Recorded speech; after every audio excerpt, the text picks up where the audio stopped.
Thank you for tuning in to the Northeast region's headquarters for hunting-related stories and tactics, sourced from DIY hunters and industry insiders. This is Hunting the Empire. Now here's your host, Joe Mainville.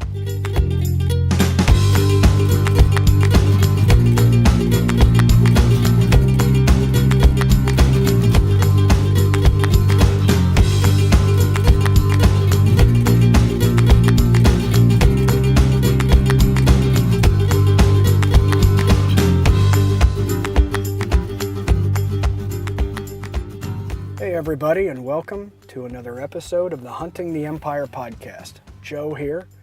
Thanks for tuning in. It's the first episode that I've been able to do in quite a while.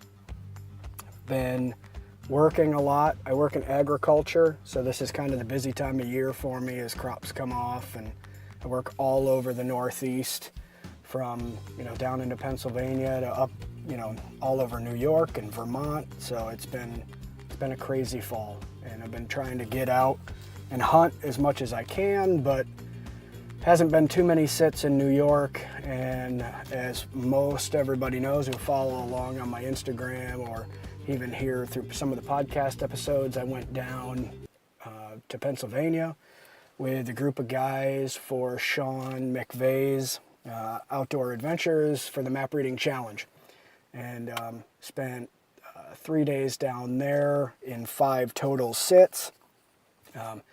All the hunt episodes will be coming out for that soon, but I know I haven't done an episode since I've gone down there. So I'll talk about it a little bit because I think my episode with Sean is going to be airing soon, but it was a blast down there. Saw a lot of deer. It's the first time I've ever hunted outside of New York. First time I've hunted in Pennsylvania, public land. And it was a lot of fun. A lot of deer down there, at least a lot more compared to the areas of public land that I hunt in New York. Had some really good encounters with some decent bucks. Ended up taking a doe on the last sit just as the light was fading. I mean, it was Hail Mary for sure, but it was a good hunt. I think my video on that will be coming out shortly, any day now as this episode airs.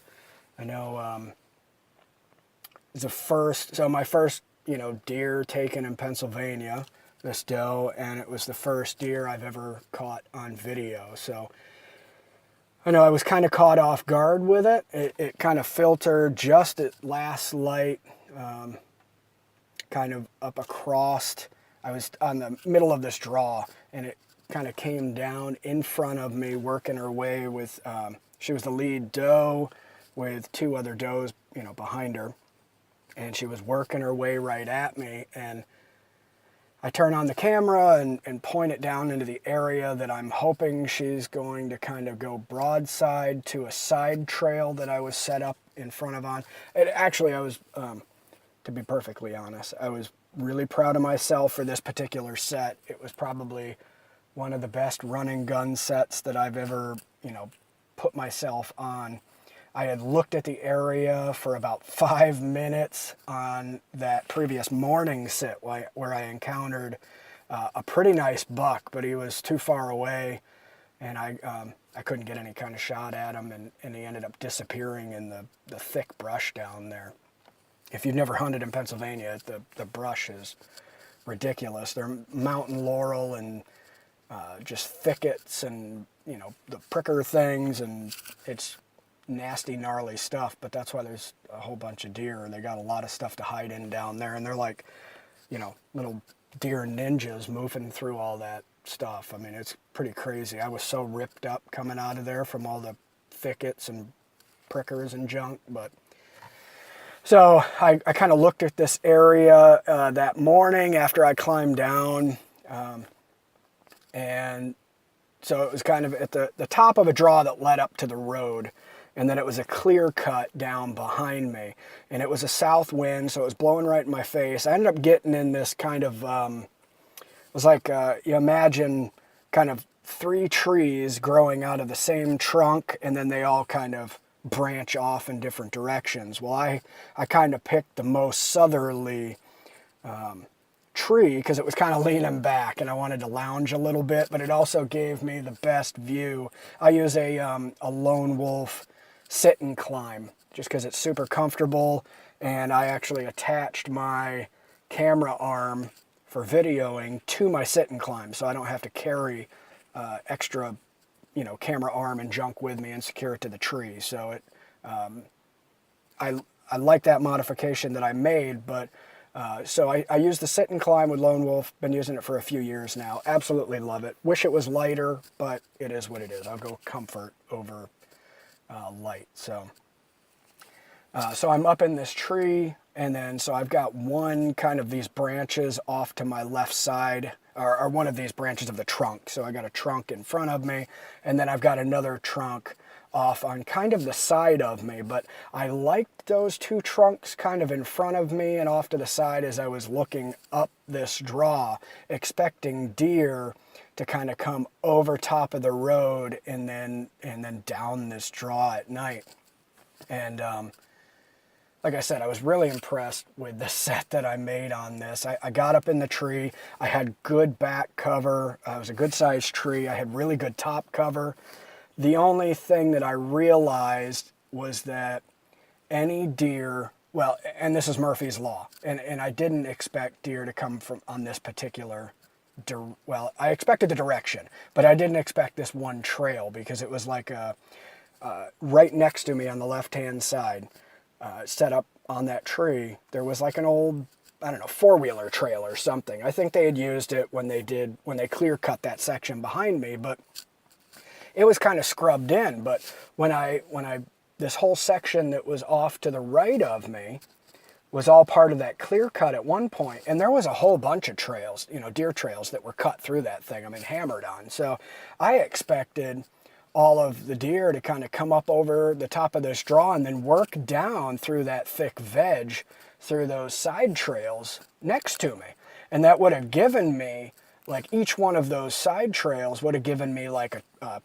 25, a 30, 40, 50, whatever, all the way out to like 60 yards, wide open, broadside shot of anything coming down that draw.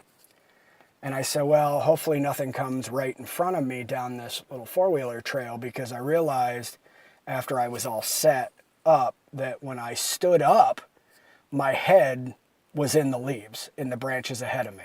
But I was only probably 18 feet up in this tree, so I didn't really want to go any lower because I liked the back cover and kind of the top cover that I was getting, but realized that anything coming in front of me, I couldn't stand up and shoot. Now, I was clear with everything to the side. I could shoot all the way up through that scrub brush, for one of those broadside shots, because there was no branches on that side. So I was clear over there. But, Murphy's Law, all the deer filtered from the front. So right at last light, those three does came down this four-wheeler path right in front of me, and it happened so fast. And I ended up, so I'm sitting down in my sit and climb. So picture this in your mind. I can't stand up. These deer are coming right at me. I'm losing light really fast. And they're filtering down at me. And so I draw back as slow as I can. And I'm kind of trying to make myself a little bit crooked in the sit and climb as I'm sitting in this thing. But your kind of lateral movements are really limited in that stand, unfortunately, because of just the way it's designed. It's a seat, so I can't really turn. I'm trying to turn my upper body, and like I come to full draw, and I'm moving really slow as I draw because they're filtering right at me. And by this point, they're at probably 25 yards. Haven't noticed that I'm there. I try to come to full draw, and then my elbow, I feel, hit my my tie-in, where my safety harness ties into the tree. I can feel kind of short on it. So I think because I anticipated standing up to make any shots, I tied it a little a little higher when I tied off. So sitting down, when I went to draw back and kind of lean a little bit forward, because there's that bar that runs across the sit and climb. Now I kind of folded that down to my shins as much as I could, but I kind of had to lean a little bit in front of it to make sure that my bottom limb didn't hit on that bar when I let go. And so I'm kind of leaning a little bit forward to make sure that my limbs are past that bar, and I can feel my elbow hitting that tie-in. Now I'm trying to anchor the best that I can, and hindsight is always 20/20. I probably should have just passed up the doe because, it just happened so fast, and, it wasn't the ideal shot that I was looking for. But I'm not going to lie. I felt a little bit of pressure because it was my first hunt in Pennsylvania. It was really the first deer that I've had in range, and also being the map reading challenge. I wanted to get, points on the board for, myself and my team. So I waited for, I basically anchored in the best that I felt like I could. And I waited, and she got to about 18 to 20 yards, somewhere in there. And I'm just, at this whole time, she's not even quartering to me. She's like pointed right at me. And I'm waiting for her to turn, and she takes 2 steps where she's going to turn, where I thought she was. I mean, she kind of followed the script in my mind, what I thought she was going to do. But my situation in the stand was not the way I would have planned it out to be in hindsight. So she comes down to about 18 to 20 yards, takes 2 steps, and she's still kind of quartering to me, but she's she's almost at a broadside. So I settle on her, settle on the pump house and shoot, and I judge it. Now at this point I can't see. It's so dark. It's still legal shooting light, but it's like just barely within minutes of legal shooting light. And in Pennsylvania, their legal shooting light is until a half an hour after like dark. So it was, we're pounding on 7 o'clock or something at that time, and it's getting to be pretty well dang dark at that point. So I can't really see very well. I can still see her. I can still see everything, but I can't see the path of my arrow. The only thing that I could see was my lighted knock. Where the lighted knock hit, it looked like I hit her a little high. Still kind of in the vital region, but I thought that I might have gone top lung on her. And so I watch her kind of bound off. I'm grabbing the camera. Again, this is the first deer I've got on camera, on video shooting. I've been trying to video for 2 years now. And this is the first time. I haven't taken a deer in 2 years. So this is, again, my first deer in Pennsylvania, my first deer on film, and the first deer I've shot in 2 years. And so she bounds off. I'm thinking the shot's a little bit high. I watch her, and then I lose her in the scrub brush. Like I can barely, I see a flash of tail, and I see the lighted knock, and I lose it. I'll lose her in the frame, and I can't seem to find her after that. So I sit there, and at that point I'm already kind of, banging on myself. Like, I felt like the shot was bad because I thought it was a little high, and, I'm like, okay, I review some footage, and, anybody who videos and tries to review footage in the stand, you're looking at this little tiny screen trying to determine on there, I can't zoom in, I can't pinch zoom, I can't do anything on, on my camera. It's a pretty good camera, but I still can't do much on it other than just review the footage in as slow motion as I can. And it's really hard to tell. On a screen of that size at a low light situation, it was just really hard to tell from it. All I could see was the knock, and again, judging from it, I thought that it was probably vitals, just high, and that I figured I probably clipped, one lung. So one of my teammates, Corey, who's on Team New York with me, he was in a tree on kind of the ridge of this draw about 180 yards from me. And it was kind of funny. Through this clear cut, 180 yards away up that ridge, I could see him and he could see me. But there was just a bunch of trees, like sparse trees and just scrub brush between us. But so I shoot him a text. I'm like, dude, I got a doe, but I don't think it was a great shot. I'm just going to sit here for a few and kind of collect my thoughts, and then, I'll start to pack up and start getting down the tree. And there was a horse path, a horse trail ran behind it. It was kind of funny. Earlier in the day, horses actually walked up and down that trail while we were up in the tree. But so he made his way back to the horse trail because I lost her in front of me, and I didn't want to push her anywhere because I was kind of assuming it was going to be a recover in the morning type situation. Like, I don't think she went up and crossed the road. I was probably about 70 yards off the road, down into this draw top, and I didn't want to push her. So I was assuming we were going to kind of back out, get on the horse trail.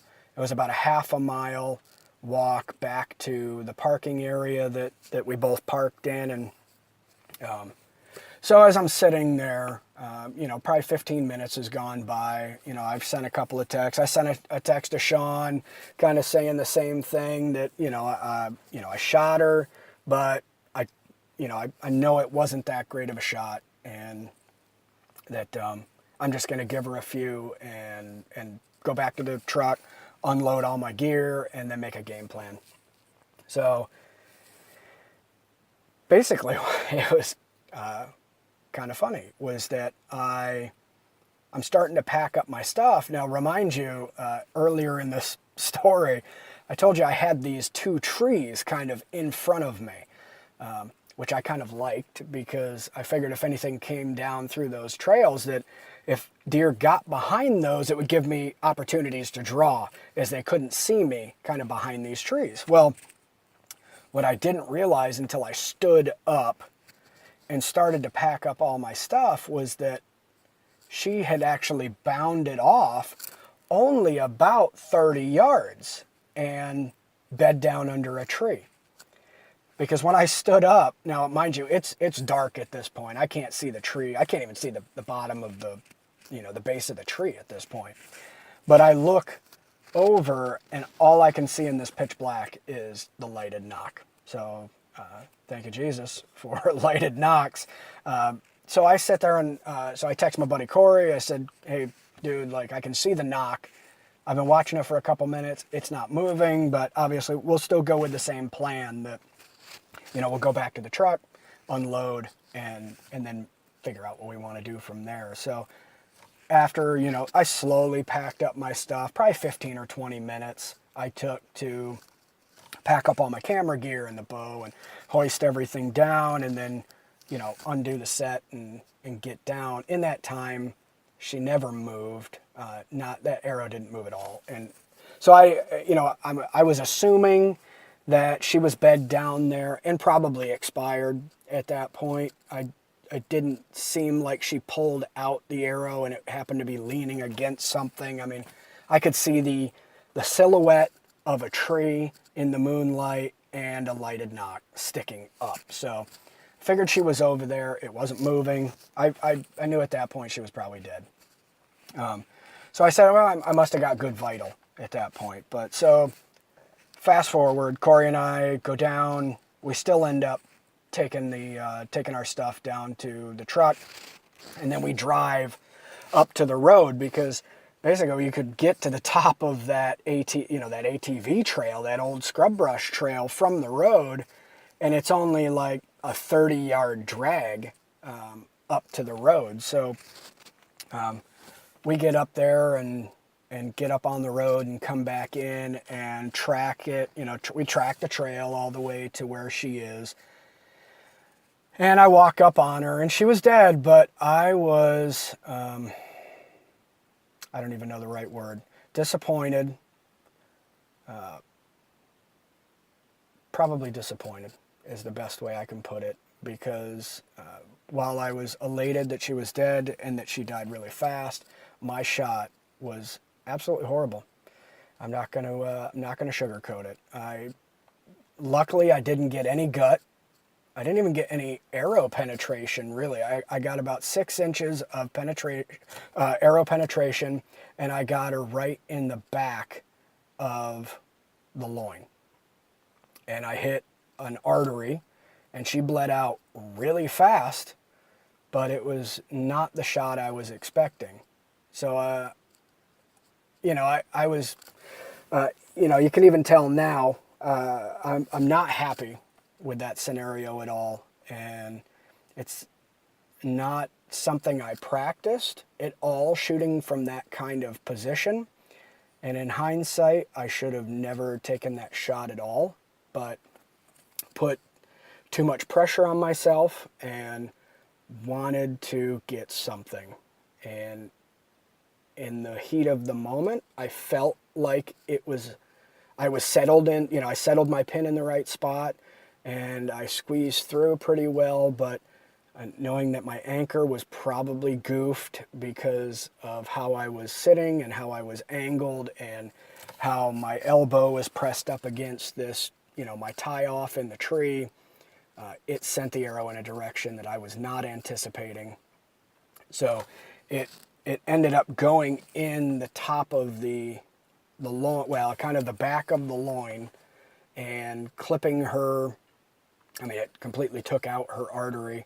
Didn't hit the spine at all, but I mean, by the grace of God, she died really fast, and it ended a lot better than it could have with that shot placement. So,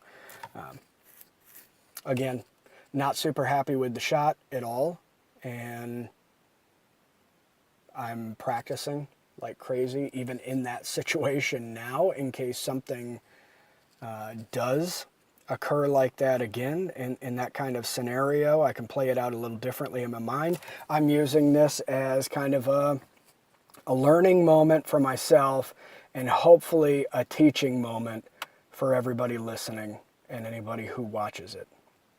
So the video will be coming out any day now. I'm recording this on a Wednesday, and it actually might be out tomorrow or Friday. I'm not sure. I haven't talked to Sean in a few days, but I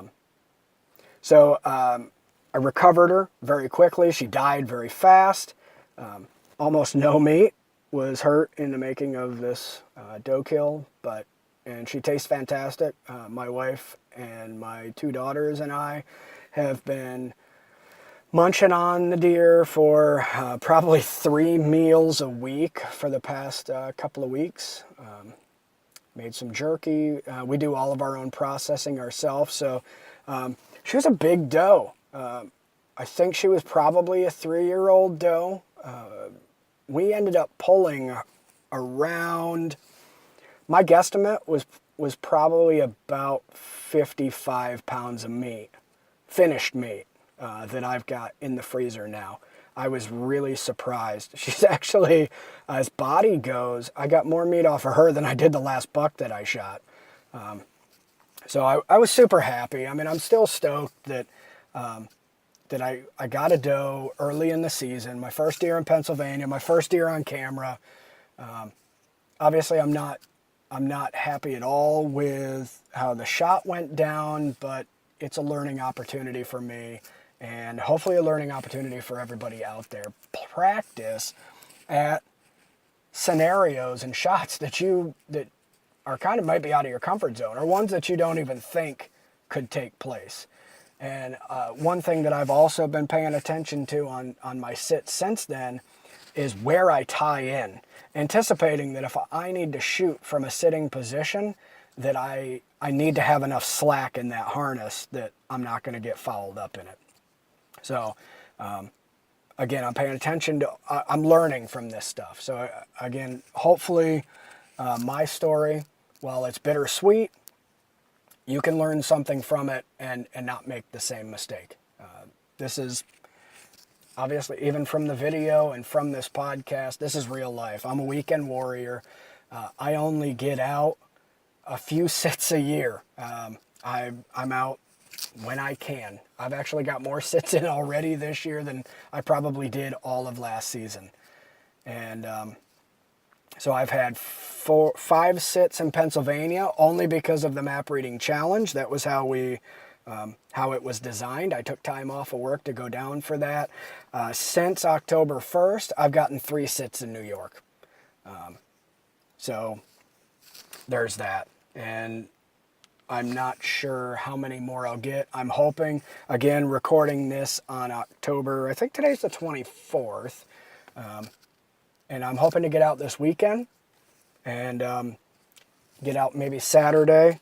And it might not be all day. I might only do a morning or night. I don't know. I've got to talk to the missus and see what's going on. But then next weekend, and I'll put this in my Instagram stuff, so follow along in there, and I'll put it on the Facebook page for the Hunting the Empire podcast as well. But next weekend on Friday, I'll be driving down Thursday night after work. It's a 5-hour drive back to central Pennsylvania to the same area that we did the map reading challenge on to try to fill my buck tag. So look out for that, because I mean, we saw some really good buck movement. Everybody did while we were down there a month ago, and I'm hoping with kind of rubs and scrapes and stuff popping up around here that we're going to have some pretty good activity when we get down there. So I'll be sitting Friday morning and Friday night, Saturday morning, Saturday night, driving home 5 hours Saturday night, so that way I can go to church with the family on Sunday morning. And not miss an extra day with them before going back to work on Monday. So, again, be on the lookout for that. Next weekend, back in Pennsylvania. Hope to take a good buck down there. That would be sweet. But, again, this weekend I'm going to try to get a sit in New York.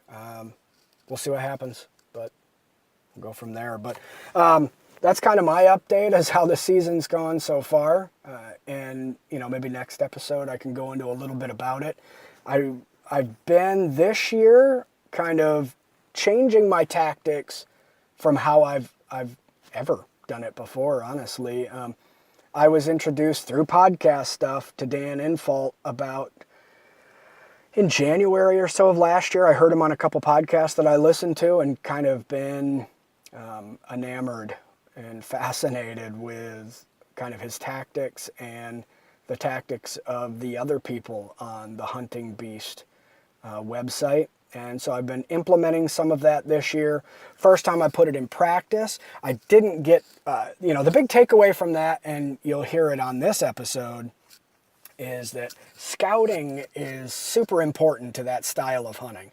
And I wasn't, I don't get out to scout a lot. And that's something I'm going to try to change this year. I'm making a game plan, and I don't want to take the time out of this episode because we're running a little bit long already on this episode, but I'm going to get more into some of these tactics with future guests and how I'm going to make my plan and how I may challenge all of you to implement some of this stuff as well, because my not only mature deer sightings, but my deer sightings in general this year compared to any year that I've hunted previously have increased immensely.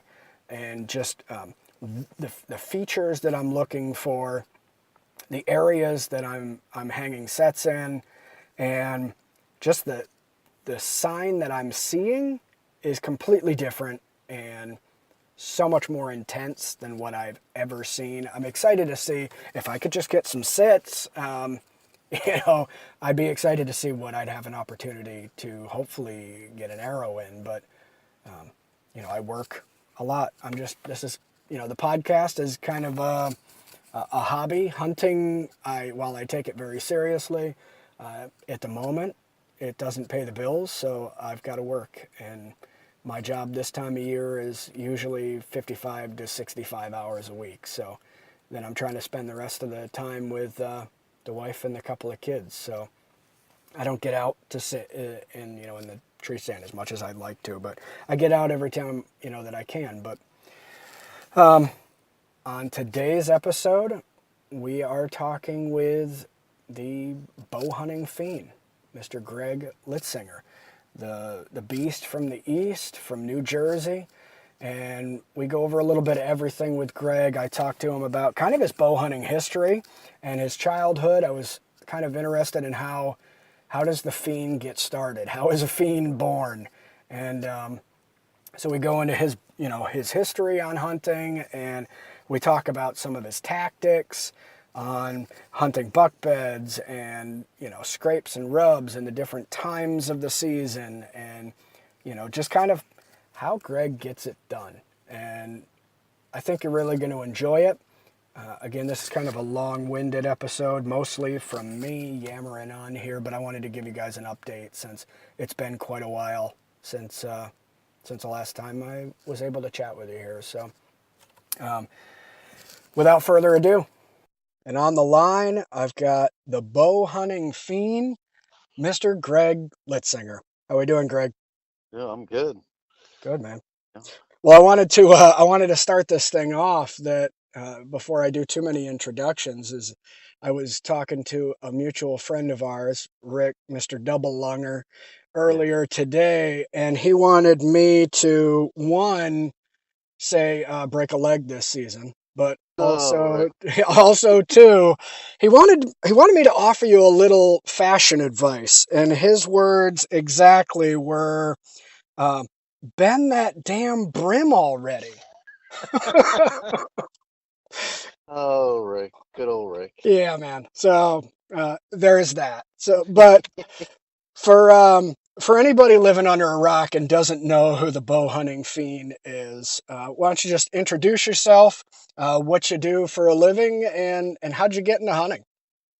Well, I'm just turned 40 last month, so I've been at this bow hunting thing for 20. It's my 26th season. Oh man, it makes me sound old. Jeez. Um, I'm a mechanic by trade and a bow hunting archery nut. I moonlight as a bow hunting archery guy.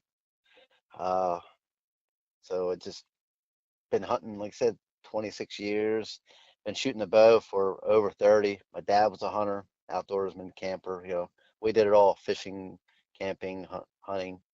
I remember as a little boy watching my dad shoot his bow in the backyard. An old Ridget, like my dad, he's 6'1", and he had a Ridget compound, it's like 26 inches. I think axle to axle. It was so Wow. weird. He shoot with fingers, and I thought it was just so cool. He'd come home with deer every now and again, not all the time, but he'd come home with deer, and just completely fascinated by the whole aspect of it. And he had the Fred Bear hat, wore the flannel, like no camo flannel. It was pretty cool growing up. Look back now, I can appreciate growing up in that type of environment. Um, just Have you always been in New Jersey? Yeah, I Okay. a New Jersey resident, born and raised. I've lived all over the state, all over South Jersey. Um, Pretty much Salem County for the majority, but I lived in Atlantic County, Ocean County. I lived in Atlantic City for a while. I mean, I've experienced quite a bit of this lovely state, I guess. Yeah, I've been down there a few times.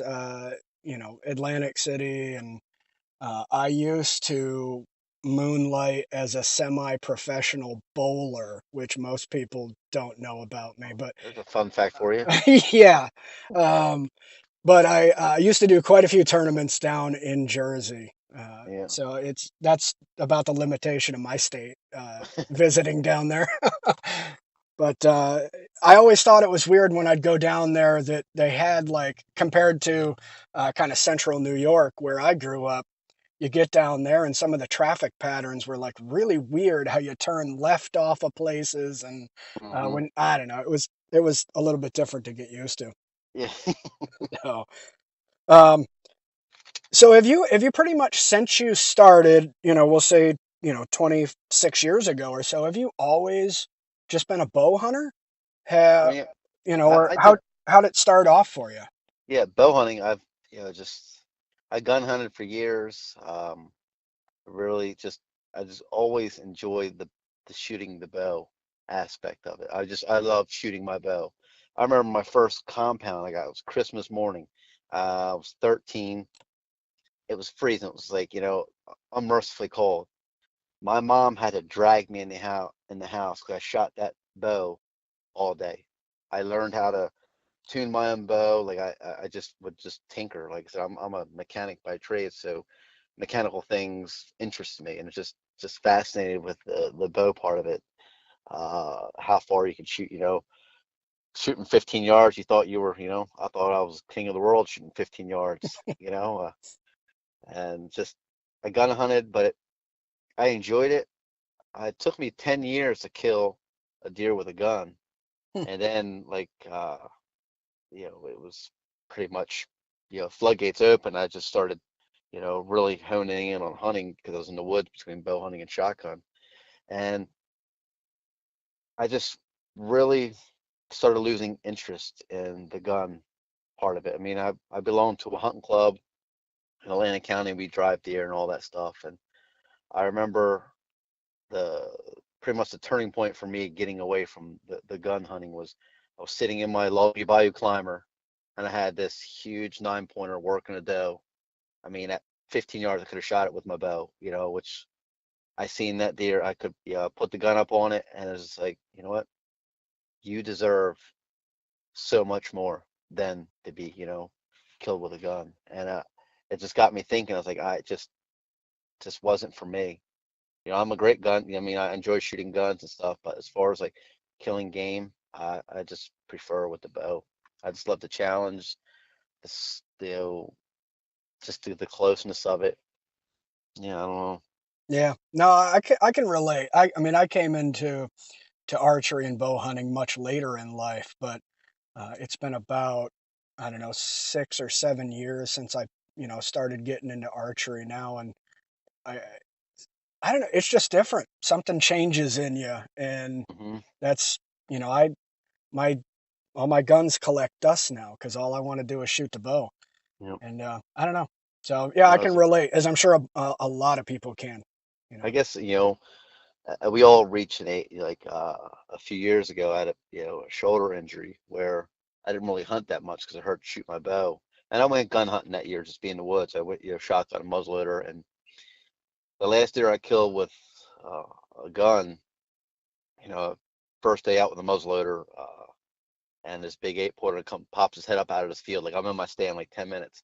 I put the scope up on it, I look at it, boom, boom, boom, done, you know, Mm. and I didn't feel that rush or that, gratifying feeling, I guess, of killing that deer with a bow. Like shooting with a gun, I felt like I disrespected the animal by not giving it like its proper due.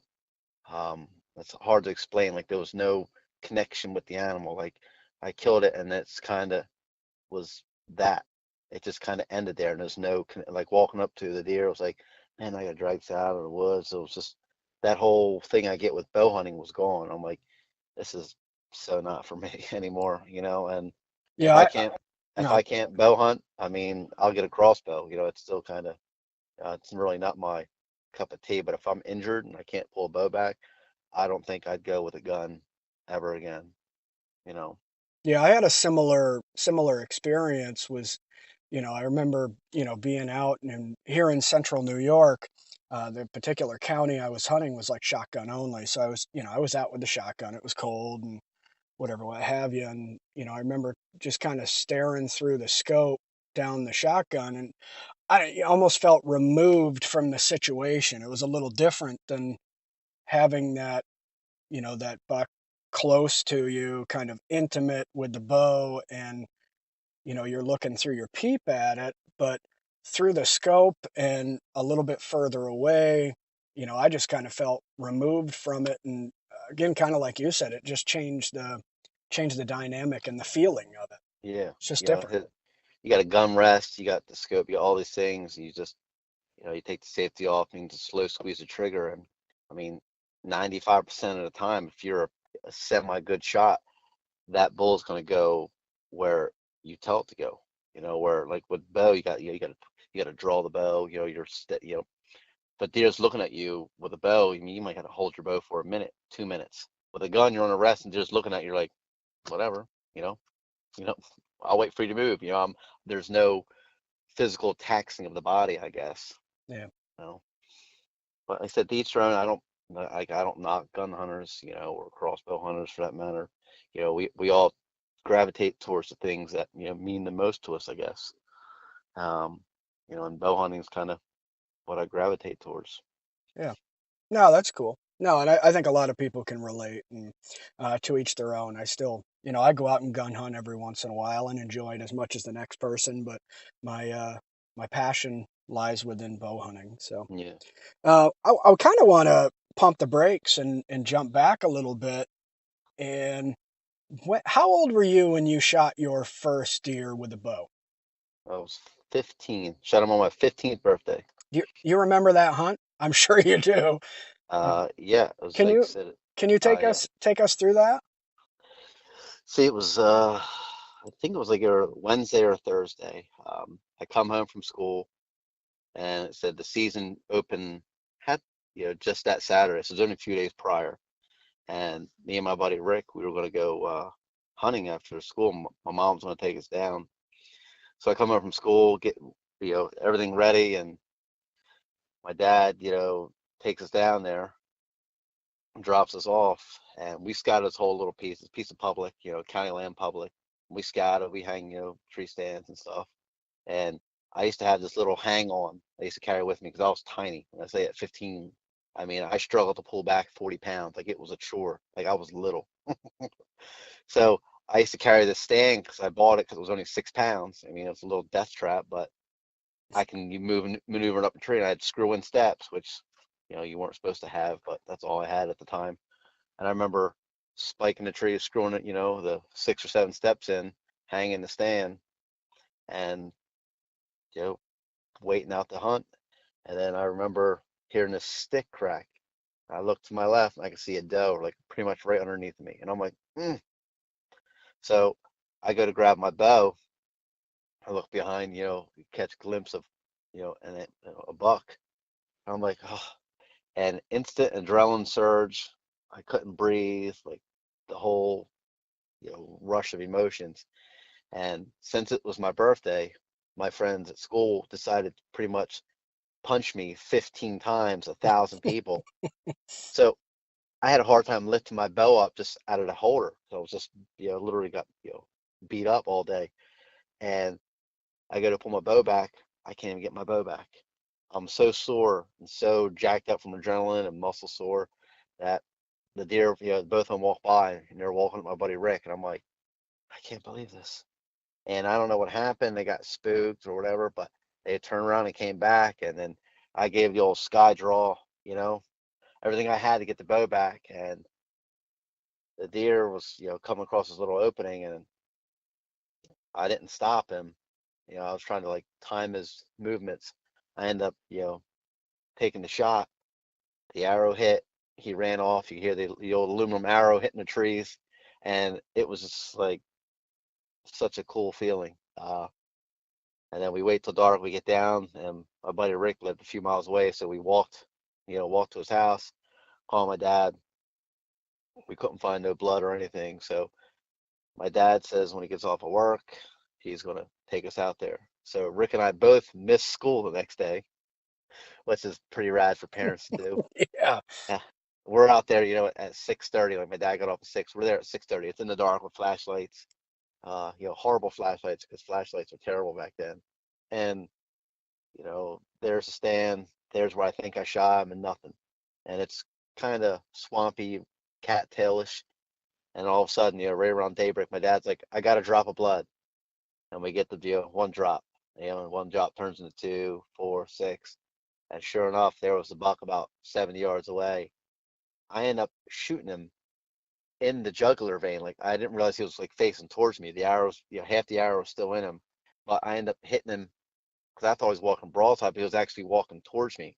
Hmm. So I ended up like shooting him right in his jugular vein or right next to his jugular vein. And I guess I pierced his heart. And, I remember just dragging him out to my dad's old Ford truck, just the biggest, smile on my face. going to school, you had the old Polaroid cameras, took Polaroids. We go to Yep. school, it's like 10 o'clock in the morning, and like I'm king of the world. I killed a deer on my birthday, and I scouted, all by myself, me and Rick.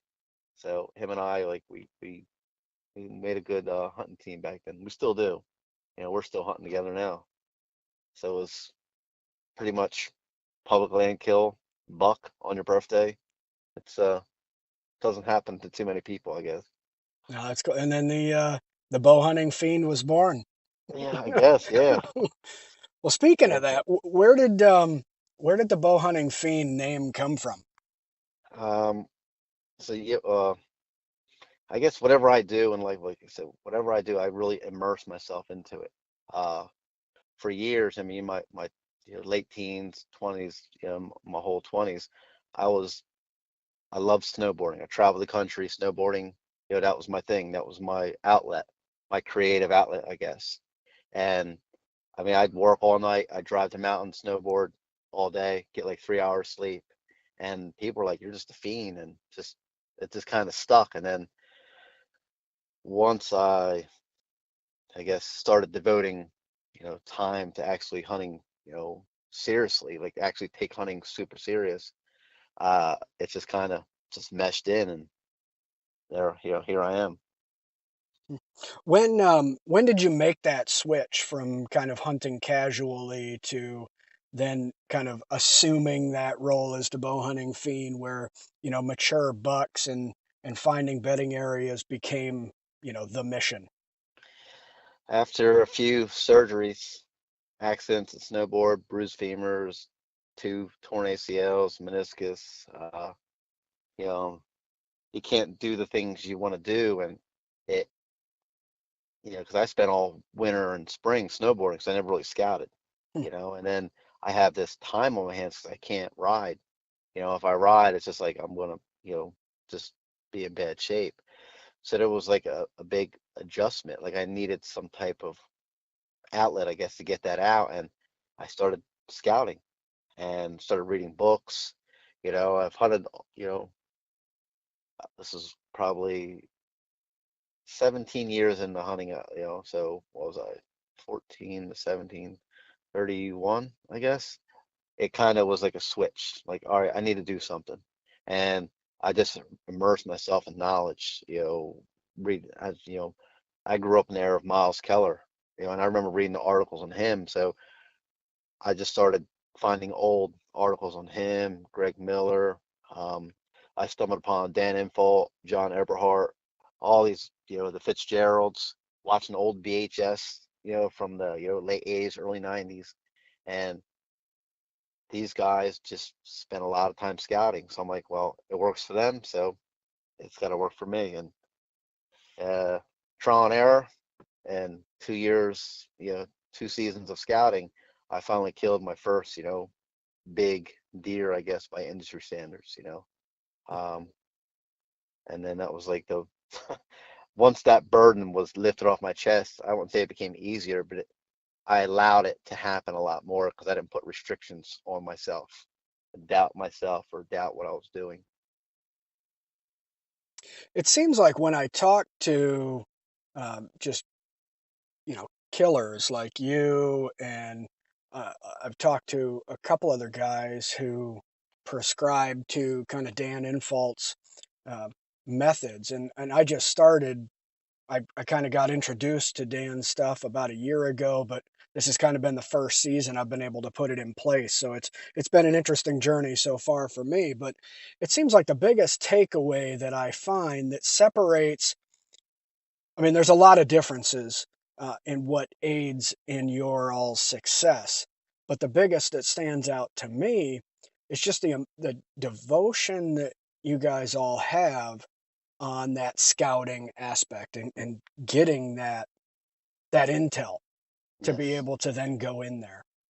Hmm. And I find that fascinating because that's my biggest downfall, is that with my job, I don't have a whole lot of time to scout, which is something I'm looking to change in the future. But um, I want to I want to kind of unpack this a little bit, maybe selfishly for my own reasons. And then I'm sure there's somebody else out here listening to this that'll be just as interested. But um, I want to try to think about this scouting piece of it, and then we'll kind of uh, dig a little deeper into that as we move forward after the scouting. But can you say you've got this new piece of public ground that you're going to be, well, we'll just say that you're interested in. You found it, um, and you want to try to determine if it's an area that you're, going to find mature bucks on, or at least a sign that you're looking for to go in there and hunt. So you've got your piece of ground. What's your process from there to finding out whether it's huntable in your standards? Let's say I'll break this down into, I guess, two parts. I guess like mountain, hill country, more mountain. I hunt more, mountains than hill country personally. Um, and then I'll do a quick little big woods and some marsh. I'll throw some stuff in, but Okay. mountains, it's all terrain. Everything I do is based on terrain. I'll find a nice, I love steep ridges, almost, they call them hogbacks, I guess, um, because they really, for me, a lot of people shy away from them because there's not a lot of terrain feature to go on, but them deer are still there. And I start at, GPS. I plot a couple coordinates and I just start walking that, walking the top, walking the spine. You'll always a deer trail. You'll find some rubs and you find some, cross trails. Well, I'll dip down the cross trail and then you'll find, I call them side hill trails. And then I'll just walk that side hill trail. And if it's you know, a buck's using that area, there will be rubs and scrapes on that side hill trail. Um, Sometimes it's not a bench, sometimes it's some steep, nasty stuff, but those deer are used to it. They live it every day. It's nothing to them. And just walk that side hill trail and look for, possible bedding spots. There'll be a little boulder field, or like a small little flat spot or like a tree that, fell over. And 9 times out of 10, there's a bed there. And, sometimes the bed's just you know, I guess a bed, I wouldn't call them secondary beds, just where a deer laid, you'll find a few strands of hair. Every now and again, you'll find a bed where it's just down the dirt or it's concave, and you're like, all right, well, this is, this bed gets used quite a bit. Um, and there's good chance there's a rub within, 40 to 50 yards of that bed, either coming or going. And then I kind of go off that. I love side hills. I love the leeward side, and I love finding those beds and those pockets that people just overlook. And that pretty much just comes from, putting your feet on the ground and finding those spots. Because I hunt some state land, state parks, and all the good, typical buck bedding areas, the points, the little ridges, the set, 9 times out of 10, there's a hiking trail there. Well, you know what? Them deer aren't there. There's too much human pressure. So I have luck finding them off the beaten path type beds, and I've never, hardly ever see eye shine in the woods, and it's just one of those things that I've, kind of stumbled upon, I guess, by accident. Uh, I was looking for this type of terrain feature in beds, and then I find this real, steep ridge, and next thing you know, I'm finding big rubs and scrapes and these little ledges were like a rock, small little rock ledge you can't even see on a map, but it's a pretty much a point. Well, there's a bed there, either on the top or on the bottom side of it, and I've had pretty good luck, you know, finding those things and actually capitalizing on them. How can you tell the difference between, I know you mentioned like a secondary bed. How can you tell the difference between something that's maybe a primary bedding area or a secondary, um, you know, For me, like the what I think is like a secondary, or just around the bed. They're a lot more out in the open, not much back cover or front cover. Like some of the spots that I hunt, it's kind of steep. There can't be back cover, but there's front cover to keep the deer from falling down the mountain. They'll actually, any type of tree that falls over or leans and it kind of builds up, they'll bed there. There's really no back cover. The mountain's the actual back cover, but they have a big, tree in front of them it's so, I mean, you're 30-degree grade, some of these things, and there's a huge bed there, well, and like I said, the secondary beds, they're just out in the open, just random spots. Like you look at it, like there's no security cover there. They're not in thicket. It's just kind of like the deer was tired. I'm like, I'm gonna sit down and take a nap, chew my cud and move on. So those would be the ones like you see out, in like ag fields or something that, Yeah, hay fields. Those would be like secondary beds. yeah, yeah. Just or like a nighttime bed. Sometimes it might be nighttime beds where they're just out in the open. You look at it, you're like no buck, you know, maybe in unpressured areas, a buck would bed there, but here in Jersey, in the spots I choose to hunt, they're just got crazy pressure for 6 months. These deer, they don't make many mistakes. So they bed in some thick, nasty, you know, anything that gives them advantage. If something does get close, they got cover between, said, predator object and them. How far do you usually going out on this public ground to find your target zones? I know you say you're looking for like overlooked areas. Is Yeah. that a specific, you know, yardage that you're trying to get away from roads, or what's your play on that? Some, yeah, sometimes it's distance. I mean, my first, mature buck in the mountains, I mean, it took almost 2 hours to hike back there. And that's like getting it the whole time. That's like not like, oh, let me walk a little bit, stop. I mean, that's like moving, an hour and 45, 2 hours to get back there.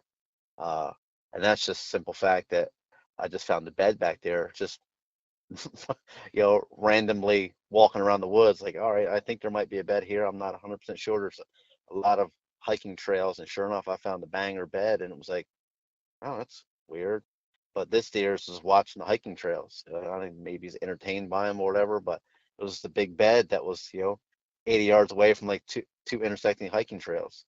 Hmm. It was a little rock, like a little rocky point. Like you couldn't see the deer from the hiking trails, but he could see them and smell them and see them and all that other stuff. So, and I've had luck, you know, 20 minutes from the parking lot in the mountains. Go up the first, where everybody kind of walks by. So it's just one of those, you got to find a spot where there's no people. Like uh, in Jersey, eye shine's notorious. It's everywhere. If I'm in an area and there's eye shine, I mean, on every other tree, I kind of move on. I'm like, well, you know what? At one point in time, this got blown out or it's still getting blown out. I'm 3 hours away some of these spots. I'm not driving 3 hours taking a risk that somebody else might come up here, 5 minutes before light, setting up in a stand. So, Yeah, that term was foreign to me until I started hunting in different areas. My first chunk of public ground, I saw, and for anybody who doesn't know, those eye shines or bright eyes or whatever anybody wants to call them, they're like those reflective reflective tax. tacks that go on Yeah. the trees. And my first chunk of public ground that I hunted, I never even saw those. So like people were like, oh, you got to get away from the pressure. Well, there wasn't like obvious pressure when I went out there and looked, because nobody was using those. Yeah. And then I got into some other public pieces, some smaller parcels, and that's when I really started to see that stuff, you know, Yeah. around. But um, so you if you see those reflective tacks, you're pretty much writing off that area, and you're Yeah. you're looking somewhere else. Yeah, it'll be like a secondary spot. Like I'm marking on the GPS, look at a map, like, oh, you know what? If something happens, I'll swing in there. It's not something like, ooh, all the people, let me go there. Yeah. It's one of them like if I'm running late, if something happens, just you oversleep or you kick deer up, you just want to get set up, or use it for somebody else who wants to go up. Hey, where's the spot? I'm like, well, there's a lot of eye shine there, but you can set up there if you want. So you Like say so you say that you're scouting and you hunt, mountain country and a little bit of hill country and then salt marsh. yeah, How salt how do marsh you do the and salt marsh differently than the mountain scouting or hunting? salt marsh is basically, I wouldn't say it's easy, but it's you look at, you'll see these islands that go out off the mainland, and you'll see if Google Earth, and Onyx Maps, all these things, you can go out there and zoom in on it, and you can see the deer trails going these islands. Hmm. You know, um, any type of marsh area for that matter. They go through that frag, it just pound one trail, one or two trails, and you can zoom right in on it, and it's like, oh, all right. And some get hit hard, and those deer in the salt marsh and down by me in the marsh, like they're tricky. They don't really move much during daylight. Like I see some guys in the Midwest hunt the marsh, and he's got all these giant bucks in daylight, in early September, stuff like that. Like around here, these deer just don't move. You know, uh, they don't move very far, I should say, in daylight. Um, I've watched deer get up. I mean, I've been, I'm within 100 yards now of most beds. I've watched them get up, an hour before, you know, dark, and they just stand there and they never move. Hmm. And they wait till, like 10 minutes after dark, and then you hear them coming through the water, whoosh, whoosh, whoosh, and you're like, mm. I mean, that's happened to me probably 2 dozen times. Wow. Like I can see a buck coming, I get the binoculars, I'm like, oh, there's horns. And before he hits that mainland or where there's any type of human pressure, it's way after dark.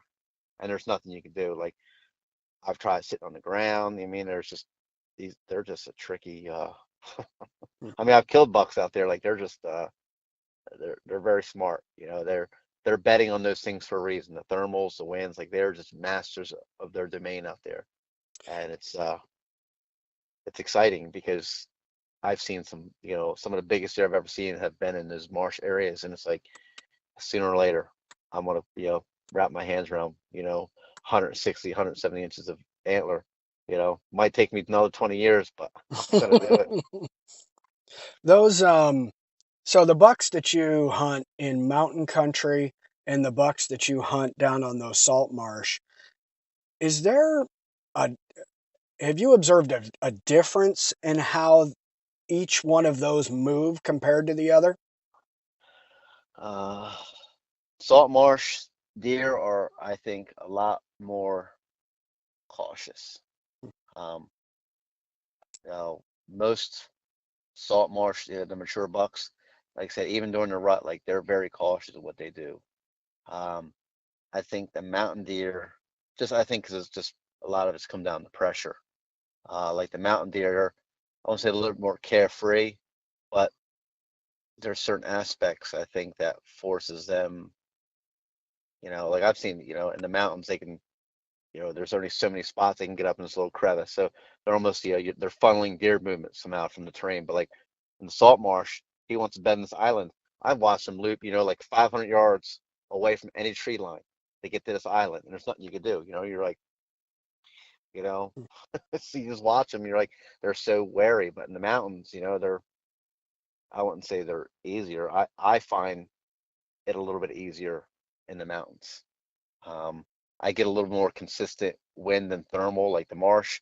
You think you got a good wind and you got the wind floaters, and then like 20 minutes for light, it's a strong northwest wind, but that thermal's pulling you, in the south, and you're like, I don't even understand how that's possible.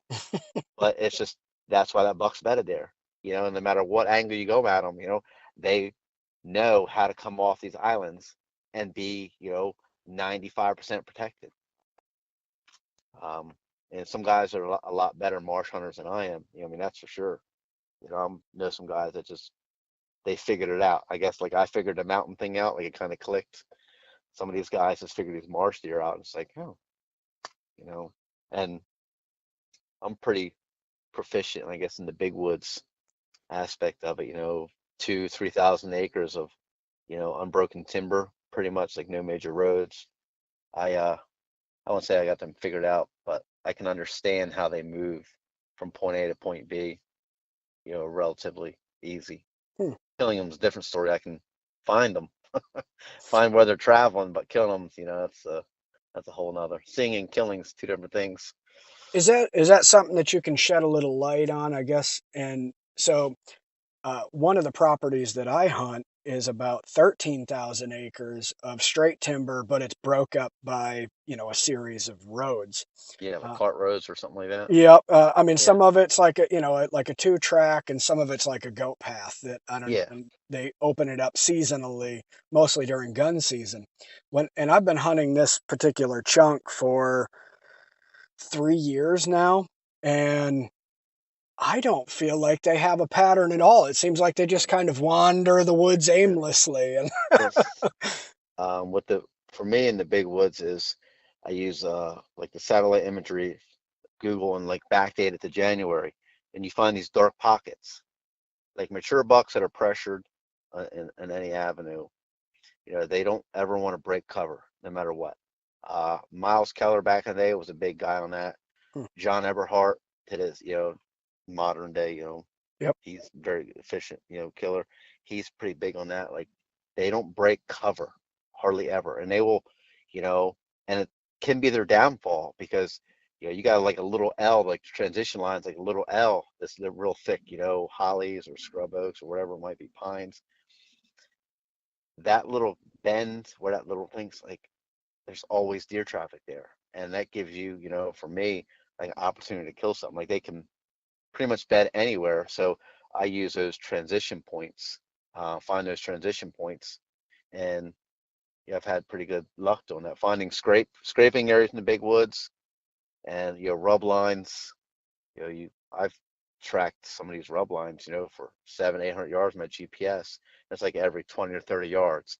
I never find the bed, but you start running out of options. You're like, all right, well, the middle of this rub line is pointless to hunt because so I start hunting the edge and I kind of just keep pushing, and I stumble upon some good areas that way. Hmm.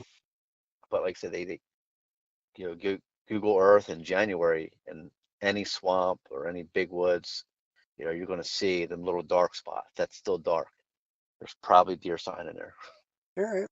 And Cool. some of it, it requires a walk. Like the one I'm going to hunt tomorrow, I have to literally walk probably almost a mile out of my way so I don't bump deer coming into this one section. There's a big scraping area, Wow. and I gotta leave. I mean, it's only 15 minutes from my house.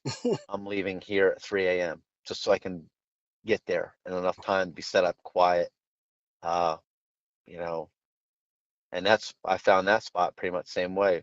Satellite imagery in the dark, and just this chunk of, you know, it just looks like it's still got leaves on it, and it's just these thick, nasty pine, like mini pine forest mixed with sticker bushes. I don't even know. I'm not a forester by any means, so I don't even know what trees they are, but there's just these little lanes, and I'm literally 5 foot off the ground, 6 foot off the ground. Just not to shoot into this one big scraping area. I got like 2 shooting lanes, and that's pretty much it. Hmm. What when you're getting into these areas and say for like a morning sit, how long are you getting there uh like before, while it's dark, before, gray light or daybreak, to let the area kind of settle or just let anything walk through that happens to be in there? How long are you in there before you're able to get a shot on anything if it comes through? Uh, Time of year it's really dependent on time of year. Early season, I'll be quiet, 45 minutes to an hour, because the deer, they're still, you know, they're not really, pressured too much. Hmm. Like now, you closer to the rut, these bucks will stage up outside these scraping areas or through these little funnels, and they will be quiet. These bucks would, John Eberhart, I learned it from him. Like these bucks will stage up out of these known high traffic areas, an hour before daybreak. Well, most hunters come in an hour for daybreak. Well, you know what? They're blowing those bucks out. Yeah. So once I started implementing this 2+ hour rule, I've seen, you know, I've had bucks come in, bed on me when I'm in my stand, you know, coming down here and make scrapes, and they bed down, and they get up before, gray light, but I beat them there. That's like, I prefer the mornings, because I can always beat a deer to his bed. The evenings, they never have to move. But in the Yeah. mornings, they make a mistake, they're running late, they're chasing a doe, getting back to his bed, or checking the scraping area. They got tied up with something. Other hunters held them up. That gives me an opportunity, and I kill 95% of my deer in the morning, which goes against most people that hunt public land because they Yeah. have better luck in the evening. I'm a terrible evening hunter. I'm tell you that right now.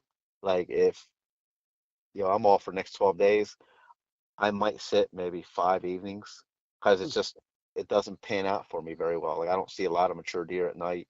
I see a lot of deer, but they're not the deer I want to shoot. So it's like sitting in my, hunting 12, 13 days in a row. I can't sit sun up, sundown that long. I'll go crazy. Yeah. So I pick and choose my battles. And I'm a morning guy. I've been trying to break that night curse, but it's been, I mean, from this time of year on, I've only killed 3 deer, during the quote unquote rut my entire life. Hmm. Bucks, I should say, in the evening. So Yeah. I'm definitely the morning guy. And plus, I like watching sunrise. There's just so much anticipation because for me, you never know what you're going to get. Like evening, I feel limited. Like, oh my goodness, there's a giant buck, and the light just fades out, and then you're like, out. Yeah. but in the morning, like he comes through at light, and at dark you can kind of see him, but you can't see him, and you're like, he can come back. Well, Yeah. at dark, in the evening, he comes out and he goes, this is it, game over. He wins this, you know. Yeah, it's a good way to think about it. I mean, he comes through in the morning, it's only going to get lighter. And Yes. at night, it's only going to get darker. Yeah. So when you're hunting in those mornings, are you typically, is your preference like hunting bedding areas, or does it just depend on the situation? Um, Time of year, real oh, dependent on time of year, but I'm pretty much primarily a bed hunter. Like now I'll hunt scrapes pretty much from here, starting tomorrow until like November 1st. And then I transition into, funnels or even just doe bedding areas in general. Um, like I said, when it comes to November, I don't do well, but can you unpack this a little bit for me, because we're in this time of year now that the scrapes are starting to pop up, the rubs are becoming more noticeable out there. So you're going to be setting up on these areas. How are you setting up on them, and how, I don't know. I guess just break that down on what you're thinking going into those areas in the morning. yeah, yeah, like this time of year, scraping areas are what I key on. I key, I hate name dropping John Eberhard, but he's calls them destination points. That's what he hunts, and that's I'm primarily a bed hunter, and scrape hunters hunting the same thing. Their destination. I don't do well hunting in that transition aspect of it. I mean, I've killed, but not on a regular basis. But scraping areas, these deer want to go there and check things out. And I've messed with mock scrapes for the last, I don't know, 13 or 14 years. And I've had a lot of success, setting up on scraping areas, uh, and now you slowly tweak. Every year you tweak something. Like last year I set up on them, but I just set up wrong. The wind was wrong, or I didn't have a shooting lane. It's just terrible. Like, so this year I'm going to kind of tweak things a little bit more. I want to be, 15 to 20 yards. I used to be like, I can't get that close. Now I want to be as close as possible. And I want to be able to shoot right into that scrape. And the fun part is trying to figure out how to access my tree, because bucks will come in these scrapes from all different directions. So you're always blowing out one area with your scent stream in your path. So whatever way the wind's blowing, that's how I walk into my tree. So I'm not creating two scent streams. My walking path and my scent stream from being in the tree. So if it's blowing from the northwest, I walk directly into that northwest wind. So I just got the small little scent cone and just set up, 2 hours before light and sit till 3 or 4. And then I get down because, like I said, in the evening, I've never had a mature deer come into a scrape after 4 o'clock, which is strange for some people, but that just seems to be Hmm. what works for me for some reason. I don't know why. I find that in numerous spots I hunt in the same type of scenario. From 4 a.m. to 4 p.m. is pretty much when things kind of happen. Hmm. And what time frame, up and so from now until Until when are you? November 1st. Okay, and what's your plan after that? I go to start transitioning into, doe bedding areas or some type of funnels, thickets. Um, there's not a lot of bottlenecks in some of the spots I hunt that don't have people in them already. So there's, I call them secondary bottlenecks. Um, a lot of times it's a wall of stickers or some type of thick cover that these deer will use because they know dangers in those, standard, inside corner bottlenecks. Some of these mature deer, even these mature does, just avoid them because they know they're limiting themselves. They got to go around this inside corner. 9 times out of 10, there's a ladder stand already there or hang on. Somebody's already blown out that area, so these deer kind of avoid the typical um, funnels. So I like them secondary funnels. I don't know if that's a term or not. That's just what I call them. Uh, and just hunt, and doe, start hunting the does.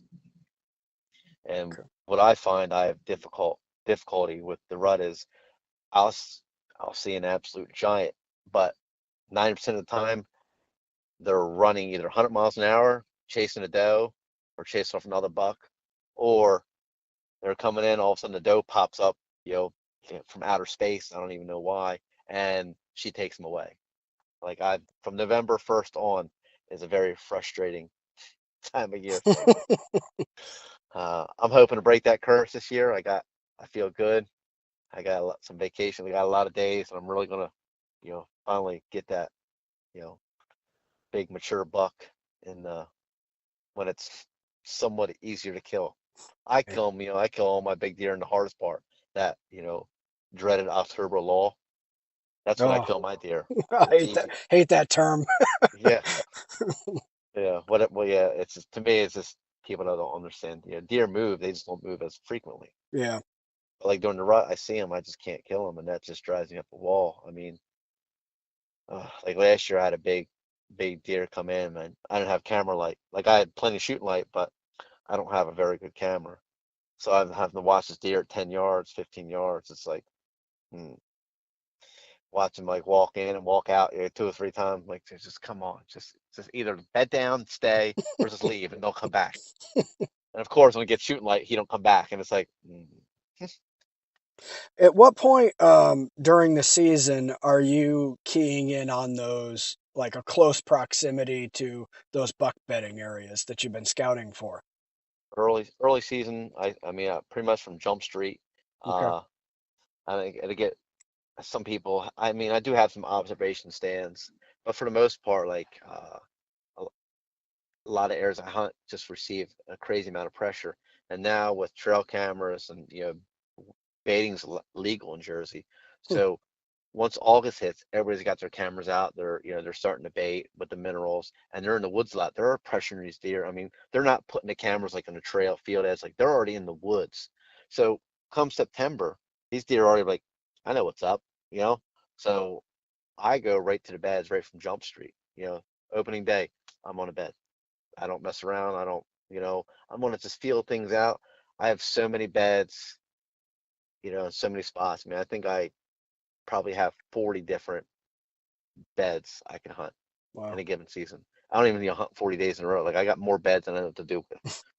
And most of them are probably junk. Like I said, 95% of them are junk, but they're still, a typical buck bedding type area. Well, you're welcome to pass along any GPS locations Oh, that you don't want. well, I wouldn't. These last 2 years, I wouldn't take any of my advice. Oof, that's been a rough. um, did I see on your Instagram that you are have been hunting or looking at buck beds that you built? Yes. How did Tell me about that, because I've never really heard of anybody building a buck bed other than maybe like with hinge cutting or something. But Yeah. uh, That's where I got the notion from. I watch because I'm always, constantly reading or watching YouTube videos, just constantly in the deer state of mind, I guess. Uh, and I watch these guys create this bedding for bucks, hinge cutting and building up logs, stuff like that. I'm like, I wonder if that works. hmm, So I found this, good sized knob 3 years ago, I think I found it.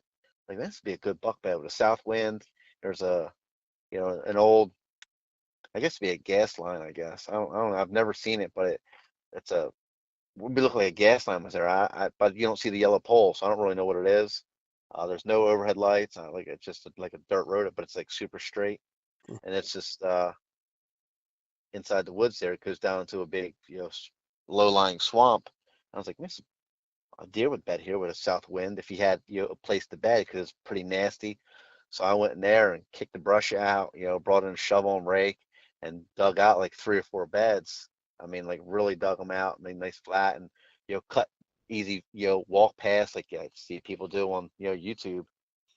And I forgot about it and I stumbled upon it this year. I think, yeah, last spring.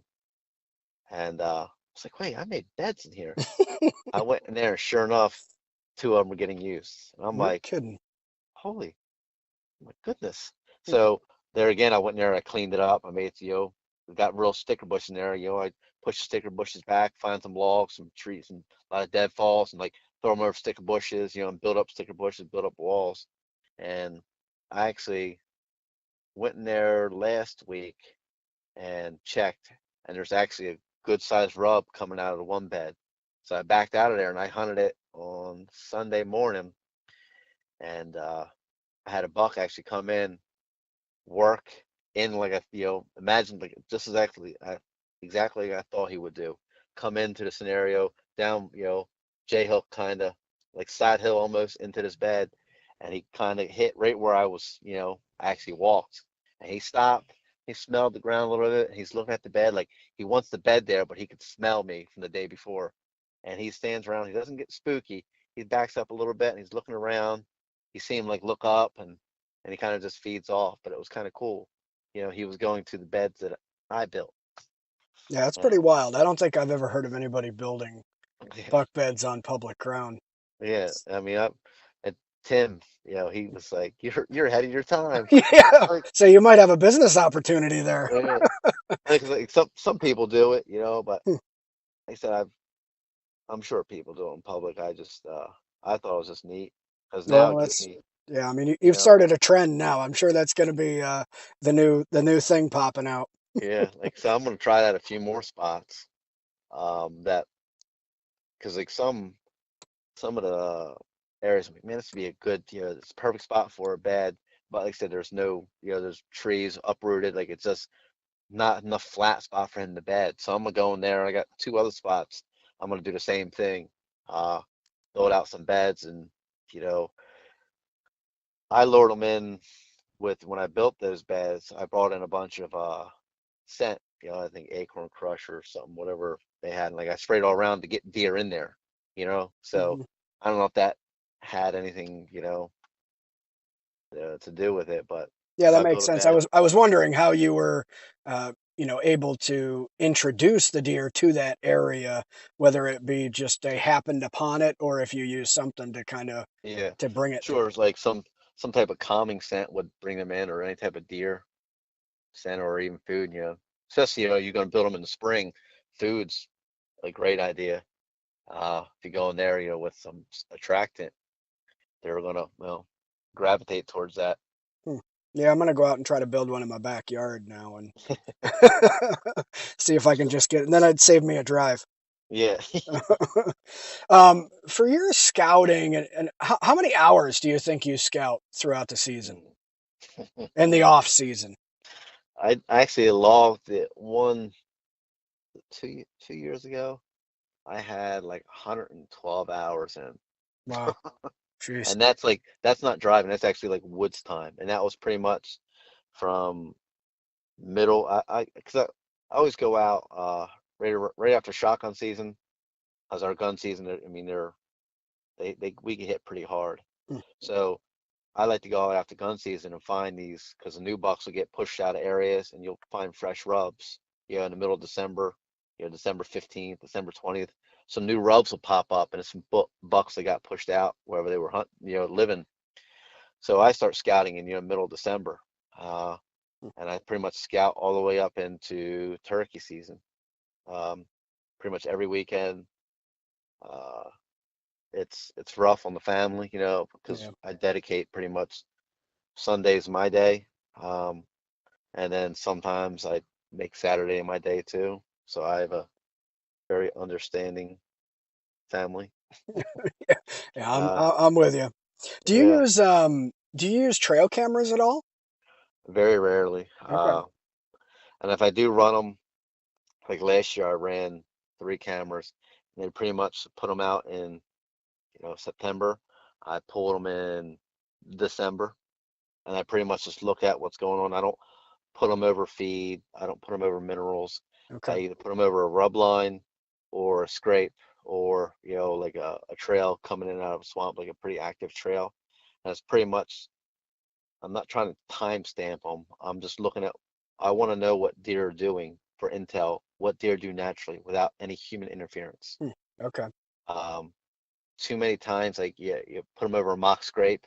Well, it's outside forces bringing that deer there. You can't learn anything from that. But I got this scrape I found last year. I mean, tore up. I checked it the other day. I actually put a camera on it in that area in middle of September, and I sprayed some preorbital from Racketer all over this 2 or 3 scrapes that are always there, and it is tore up. I mean, absolutely tore up. And that camera should, give me some intel, because I sprayed it, in September and haven't really been back since. Hmm. Uh, so just bring deer in, and now just deer going to do what deer do. Um, I just want to see how they come into it, how they work it over, like what are, the characteristics that I can take from that spot and, maybe learn something and apply it to another area. I don't see myself, any in the near future using cameras to timestamp deer or pattern deer. I There's enough technology out there. I mean, I draw a line at how much technology I want to put into what I'm doing. I mean, Onyx Maps, Google Earth, GPSs, all these things, satellite photos. For me, I still enjoy that chase of not knowing what animal's coming down the trail. Um, like if I see a buck, I mean, all the deer on my wall, I've seen one time except for once. I've seen him twice. Hmm. I've seen one and done. If I see a buck, I don't kill him. I'll never see him ever again, and I'm fine with that. Like the best man won. He won. He was better than me that day. So, Yeah, that's cool. Yeah, I don't up here on the pieces of public that I hunt in New York, you're not allowed to run trail cameras. So it's uh, I hunted private for years, but then lost it. So I haven't run trail cameras, and I don't know. I don't really miss it, hmm but I don't know. I guess it's sometimes I do because it's nice to look at the pictures. But yeah, um, I don't know. and I think It's interesting without them. yeah, that not knowing, like, we're not supposed to, like, for me with the trail cameras, it's when you read a book, yeah, the best books, it's not the beginning or end, it's that middle, Yeah. the unknown. Like you read the first page, last page, you can kind of, get an overview of the book, but it's the middle where the story is. If you use a trail camera and you're, over a food plot, or like a bait pile, and you're time stamping these deer or something, it kind of takes that middle away. It takes something away, at least for me, how I feel personally. Um, it takes that middle away, and that middle is kind of where it's at. Like, Yeah. I want to be amazed when I see a deer, like, huh, huh. Yeah, yeah. The first time you see it and your jaw drops. I don't want to look at a deer and goes, oh, I know who he is. And you like that that initial rush, that surge of adrenaline is gone. I don't ever want to get to that point where the deer's like, oh, that's or these people that name their deer. That's just I don't Yeah. even know on that one. But like we look at a deer like, oh, that's Hector, or that's Jesus, or that's Zeus, and I'm like, it does nothing for me. Yeah. I don't want to ever get to that point personally. And nothing against people that do it. This is my personal beliefs. I don't want to offend any of your listeners, but Oh no. Yeah. I don't judge somebody that. But for me, it doesn't do anything, for me. Yeah, no, and I think I've found, at least, again, me personally, that when I now that I don't use them, and it's kind of like what you said, it's a different feeling in it. I almost think it it romanticizes it a little bit that you're hunting, sign, you're hunting a track, you're Yeah, hunting yeah, scrapes or rubs. You know what that deer is capable of, but you really don't have an idea what it looks like until the first time that you lay eyes on it. yeah, And I don't know, there's something, I guess, a little special about that. exactly. And it's just that first sighting, and it's almost like Russian roulette because you literally, I mean, I call it the 2-minute drill. I look back at all my deer, I see the deer. By the time I shoot and like gather myself, it's less than 2 minutes. Wow. Sometimes it's 30 seconds. You get that quick decision, you know, to shoot at a deer. You got to grab your bow, you look at it, you're like, I'm shooting that thing. And sometimes it doesn't, you walk, not taking anything away from the deer, but it's not the deer you thought it was. And there's always that gamble, and that's still that unknown, which I enjoy. Like, I mean, I've shot some deer, I walk up, I'm like, oh, it's way bigger than I thought it was. And other times I've shot them like, I could have sworn that thing was bigger. So you I, don't know, like I enjoy that unknown. Like I don't not like the deer, or not showing the deer its proper, you know, just do, I guess. But there's the unknown is what I enjoy about hunting. That deer coming down the trail, you got split seconds to make a shot, pick your shoot lanes and make a shot. You see, I think he's a shooter. And I enjoy that. That is, pretty awesome to me. yeah, I like those game time decisions on Yep. what are you doing? Yeah, the 2-minute drill. Yep. Yeah, that's cool. Well, I want to, I guess, maybe do kind of a recap here on you've got, you said, you've got some time off from work Yeah, starting. yeah, Um, tomorrow. that's awesome. Yeah. um, what's your season look like so far? Just, I mean, we don't have to go super into detail in it, but I know that you took a trip out west. Um, Yeah. how did that all go, and kind of bring us up to today? Whew. Let me tell you, driving to Southwest Montana is boring.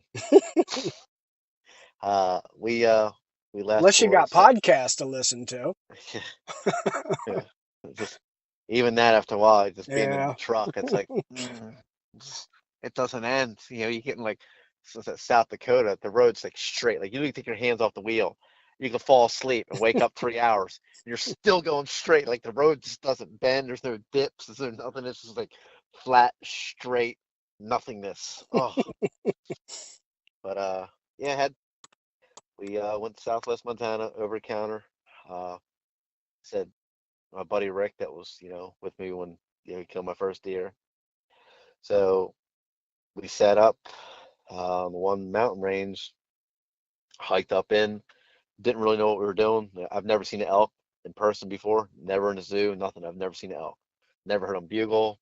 Rick's seen them like in a zoo or whatever. So we pick a spot on the map. Like, all right, we're gonna camp here.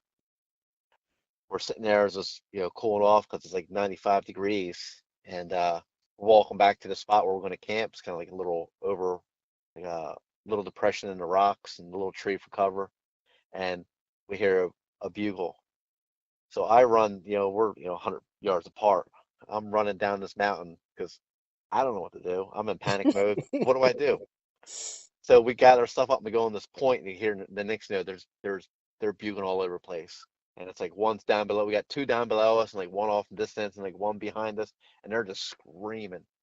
And Rick's like, call, and I'm like, and I bring up the cat call. I'm like, and I'm like, what was that? I was so excited. And it was like this thud of a call, and I'm like, what?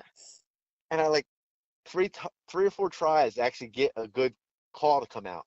And I'm like, Rick's like, what are you doing? I'm like, I don't know what I'm doing. I really don't know what I'm doing. And the one's coming, like it's coming to us.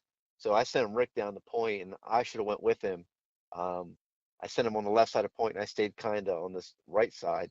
And we should have went down and worked down together and stayed 50 yards apart. Uh, I end up calling this bull in, and it got within like 50 yards of Rick, and he couldn't get a shot. And I mean, my heart was pounding. It was just absolutely insane. And we were in elk pretty much all week. Uh, I had two shot opportunities, well, elk in range, and one time I was filling up my water bottle, and I got elk staring at me at 47 yards. I'm like, Oh, jeez. great, thanks, buddy. Thanks, right there. And a few days later, we're cutting across this point. We broke camp. We're gonna go somewhere else, and I see elk legs. And I look at Rick, and I'm like, elk. And Rick's like, what do you mean? I'm like trying to give it like sign language. We're like 20 yards away, and we're like so not on key. And I'm going, and he's like, I don't even know what you're saying. What are you saying? And he finally sees them. We try to cut them off, and they were gone. Those things can move fast. Um, and then that night, I'm sitting on the saddle and sitting there for a half hour or so. It's like nothing's happening. I'm like, it's getting cold, so I put my pack down, take everything off. I grab my insulated jacket. I look up. There's a cow staring at me at like 50 yards, and I'm like, hmm. Uh, Always when you're unprepared. yeah, I was like twice it happened. I'm like, this is elk do not like me one bit. And the last day we had 12 inches of snow. I mean, it just snowed for like a whole day, and we got pushed off the mountain. Then we went to another spot. We actually cut a set of fresh tracks in the snow. I mean, it was dumping, and we got within 50 yards of a cow and two calves, and Ricky was really close again to shooting, but he just couldn't get a shot, and they ended up blowing, and away they went. And then we heard one bugle, I think, that day, and I mean, knee deep snow in the mountains. It was just, it was rough. Like 5 days we hunted. We were there 6 days. It's not enough.